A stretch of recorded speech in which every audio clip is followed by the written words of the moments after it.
ভাই চলে এসছে এখানে আমার সুলতানপুর জঙ্গলে। এই একটা আর একটা দাদা ভাই চলে এসছে।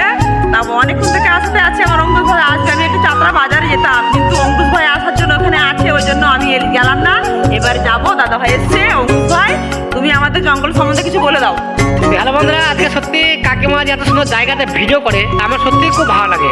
আর জায়গাটা দেখে মানে এত সুন্দর জায়গা সত্যি মন ভরে গেল। তো বন্ধুরা পারলে এখানে যে ভিডিও করবেন, খুব সুন্দর জায়গা। তাই আমি বলি গাছে থাকে পাতা, আর আপনার লাইক কমেন্ট না করলে মনে লাগে ব্যথা। তাই সুলতানপুর জঙ্গলে আসা তো খুব সুন্দর জায়গা। আর দেখতে পাচ্ছেন চারিদিকটা খুব সুন্দর। আমি দেখা দিচ্ছি জঙ্গলটা কিরকম আজকা জায়গাটা ভাবছি। এখানে আমরা সব বন্ধুকে মিলে ভিডিও করবো। কিছুদিন পরে আমি একটা ডেট দেবো, প্রতিটা বন্ধু এখানে আসবেন। একদম ফাটাফাটি জায়গা। আর কাকিমা সত্যি এত সুন্দর জায়গাতে ভিডিও করে সত্যি, আর আমার দেখে একদম মন ভরে গেল। এত সুন্দর জায়গা একটা, খুব ভালো লাগলো। তো বন্ধুরা সবাই চলে আসবেন। টাটা বন্ধুরা। আজকে কিন্তু অবশ্যই জঙ্গল